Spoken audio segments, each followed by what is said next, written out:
Assalamualaikum teman-teman, ketemu lagi di channel aku, Armela Mentari. Ikutin keseruannya ya, jangan lupa like dan subscribe. Terima kasih. Selamat menyaksikan teman-teman.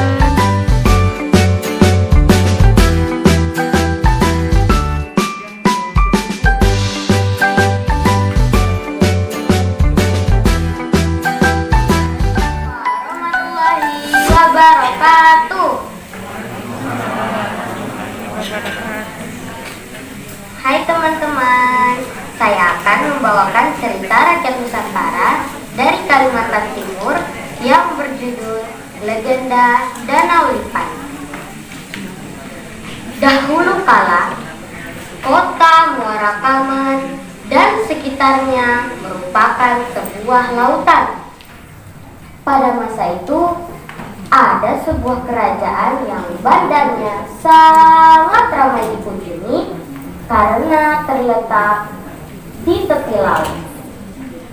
Terkenallah pada masa itu seorang putri raja yang cantik jelita. Pada suatu hari, sang putri makan sirih dan menelan air sepahnya. Karena kulitnya yang sangat putih, maka air sepah yang merah tersebut nampak mengalir melalui kerongkongannya. Oleh sebab itu, ia diberi nama Putri Aji Berdarah Putih. Kecantikan Putri Aji Berdarah Putih ini banyak dibicarakan orang sampai ke penjuru dunia, hingga akhirnya terdengar oleh seorang raja Cina. Pergilah sang raja dengan kapal yang besar beserta seluruh bala tentaranya dan berlabuh di tepi laut, tepat di depan istana Aji Berdarah Putih. Maksud kedatangan sang raja Cina adalah untuk melamar sang putri. Sang putri pun menyambut kedatangan sang raja Cina dengan penuh kehangatan. Ia meminta seluruh pelayan istana untuk menyiapkan jamuan makan. Banyak sekali hidangan lezat yang disajikan di atas meja.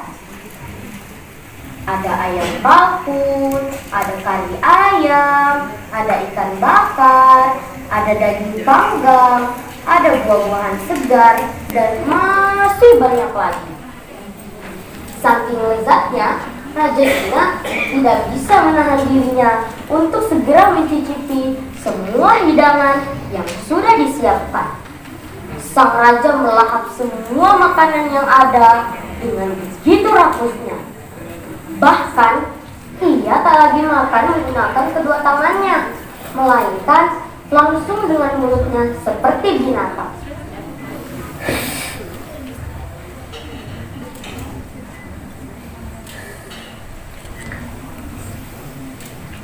Tapi malang bagi Raja Cina. Ia tidak mengetahui bahwa ia tengah diuji oleh sang putri. Melihat cara makan sang Raja Cina yang menyesap dengan mulut seperti binatang itu, membuat Putri Aji Berdarah Putih merasa jijik. Ketika selesai makan, sang Raja Cina pun mengajukan lamarannya pada sang putri. Namun sayang, sang putri menolak dengan penuh murka. Cih, betapa hinanya seorang putri berjodoh dengan manusia yang tidak memiliki sopan santun. Bahkan cara makannya saja menyesap seperti binatang.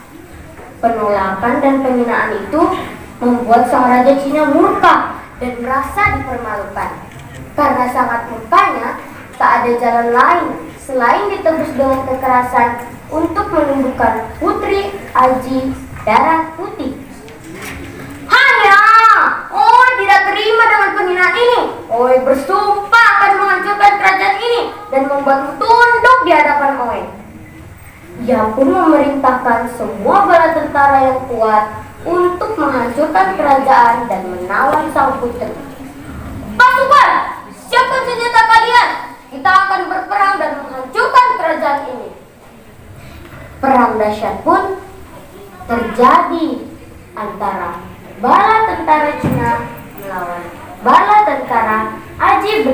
putih.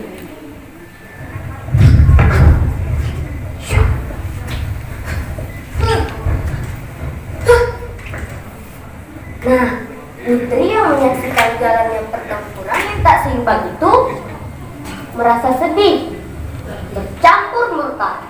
Ia membayangkan bahwa peperangan itu akan dimenangkan oleh tentara Cina. Putri pun berpikir keras mencari tahu bagaimana caranya untuk mengalahkan tentara Cina.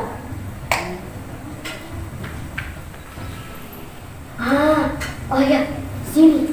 Aku harus makan sirih. Akhirnya, Putri pun memutuskan untuk menggunakan kesaktiannya dan segera makan sirih seraya berucap, "Kalau benar aku adalah titisan Raja Sakti, maka jadilah sepa-sepaku ini lipat-lipat yang dapat memusnahkan Raja Cina beserta seluruh bala tentaranya." Kemudian disemburkannyalah sepa dari mulutnya ke arah pasukan yang tengah berperang. Bum! Bum! Dengan sekejap mata, sepa sirih putri tadi berubah menjadi ribuan ekor lipan yang besar dan ganas. Dengan bengisnya, lipan-lipan itu menyerang bala tentara Cina yang gagah perkasa hingga satu persatu dibinasakan. Melihat serangan lipan tersebut, akhirnya raja dengan pasukan yang tersisa memutuskan untuk segera berlari ke kapal dan meninggalkan Muara Kaman. Namun sayang, lipan-lipan itu tidak akan membiarkan tentara Cina meninggalkan Muara Kaman dalam keadaan hidup. Lipan-lipan itu telah diperintahkan sang putri untuk membinasakan sang raja Cina. Dengan ganasnya, ribuan lipan itu menyerang bala tentara Cina sampai ke kapal. "Lihat, lipan-lipan itu masih mengejar kita. Dan, oh tidak, kapal ini sudah dipenuhi oleh ribuan lipan. Pergi kamu, dasar lipan jahat! Pergi!" Tapi sayang, raja dan seluruh pasukannya tak dapat lagi menghindar. Hingga akhirnya mereka pun musnah dan kapal mereka ditenggelamkan. Tempat tenggelamnya kapal Raja Cina beserta seluruh bala tentaranya kini menjadi dangkal dan berubah menjadi daratan dengan padang yang luas dan sekarang disebut dengan Danau Lipan.